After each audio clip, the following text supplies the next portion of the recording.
It is personal to me. I lost my post office. We decided to close it because we had 5 years of putting in the money ourselves. My husband had to go back to work to fund those losses. And we had a vicious cycle of taking the money out of the till of the shop to pay for the shortfalls. So then when it came to buying stock, we couldn't buy stock because we didn't have the money in the shop. So we had to get high value credit cards, and we dug ourselves a massive hole. And went to our parish council and said, look, we're in trouble. We don't know what to do. We've got no more credit facilities. We're going to have to close the shop and post office. Their response was the next day to come in and cancel their papers with us. Lord. And didn't support us in one way at all. We offered to move the post office maybe to the village hall because then would be less costs associated with it because of the electricity and everything else. Yes. But they said no, they didn't want to do that. But a month after we closed the post office, guess what? They had one in the village hall. They had to open one in the village hall. Let me take you back, if I may.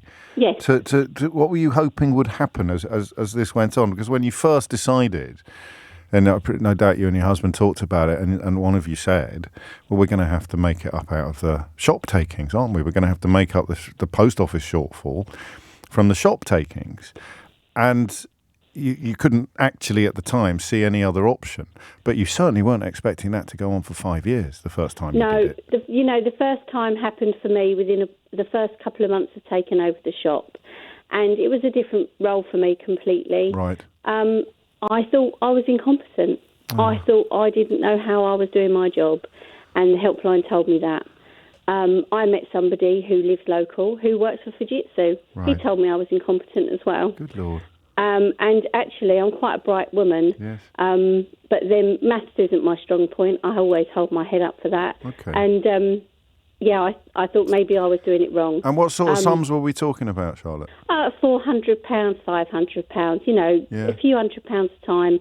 There was 1 month where I lost all of my salary because someone said to me, don't take it out of the shop, don't pay it cash, get it done through your salary. You've got a paper trail then. And that is the best thing someone told me because when it came to going through the shortfall claim scheme, which I was able to do, right. I could prove that, but only for the last 2 years. So we lost 3 years. They never looked at that because when we closed, they took all of our paperwork back. And carry on. Sorry. Go on. The day we closed, they came in and did an audit. Our books were balancing the day before. When we came, look, there's another £1,000. Good grief. Another £2,000 we had to pay on the day.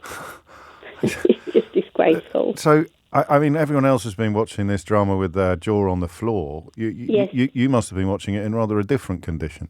My husband and I, we watched it. We'd been away, and we came back and we decided to watch it in one day. Right. And we were left bereft. We cried the whole way through, and we were so angry that this was all going on when we took on our post office. No one said anything to us.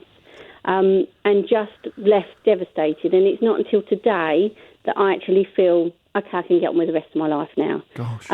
Because this last week it's made me so angry. And no one will say sorry. Well, that's what I was about to ask you. There's two things. No one will say sorry. And also, I know a lot of people were told that they were the only ones that this was happening to, which must be extraordinary. Now you've seen the full scale of the scandal. Absolutely extraordinary, yes. And I never signed up to the unions. I just kept myself to myself, so I never got wind of what was going on. Right. So I just thought we were there in our little village, and I was making mistakes. They told me my staff were stealing from me. I didn't question my staff because I knew them better than that. Oh. But I did work every single hour in the post office for a month. And there was still money gone missing, so I knew that I hadn't taken it. So there was no other way than it just being a computer. Incredible. And what about the community at large? We had a caller earlier. You probably didn't hear him, suggesting that even now there will still be some people in some villages who sort of subscribe to the no smoke without fire school of thought. Absolutely, yes. We stopped going out locally. Because of the dirty looks and you shut the shop, I can't get my milk anymore, and just the vindictiveness of people. And people I thought were my friends really turned on us for no reason at all. Now we can go out, but still some people will not talk to us because we shut their shop. Good Lord. And I mean, so shame. it's slightly different, isn't it, from the stigma of people thinking that you'd committed a crime, which is what That's other people have. different, But you couldn't keep the shop open because you couldn't afford to subsidise the post office we asked software. for help. No one would help us. Oh, no Charlotte. one would listen or understand. Yes. That it wasn't our choice. My husband's family started the post office in our village. It was not our intention to close it. And then they put a community asset value order on our house. So that just further put the nail in the coffin for us. Oh, I'm so sorry. You didn't deserve any of this, did you? So, No. I mean, what was the toughest bit of all of it, do you think? Not being listened to, not being supported by our village. And I think when I watched the programme and Jo Hamilton had the support of her village, Right. That for me really upset me because my husband's he's born there, he's lived there all his life, and no one believed in him. Good You Lord. know, they didn't want to support him, which is a real shame.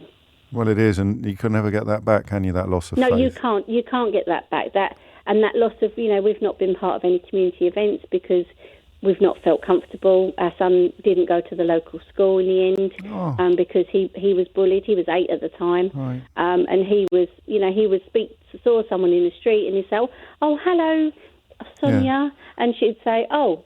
And she'd just look at him up and down and just walk away. Oh. And he said, "Mum, why doesn't she talk to me anymore? I used to serve her papers on a Saturday." I said, they're upset that we shut the shop. And what you remind us of as well is that the stories that go beyond the ones that are covered in the drama, the stories like yours, where you weren't arrested or convicted, but your life was absolutely ruined. It was really turned upside down. Oh, and where do you sit now with regards to this? Are you affected at all by the compensation or? No, we're completely out of that. Okay, we're completely out of that. I did speak to one of the lawyers that everybody's talking about it now. Yes. But because we went through the shortfall scheme, I don't think we've got anything we can do anymore. Even though there's 3 years worth of. There's 3 years, yeah. And I don't know if I've got the energy. No, I was about to say you'd have to gird your loins again, wouldn't you? Strap on your armour and get out there. Yes, I'm not sure that I can face that anymore.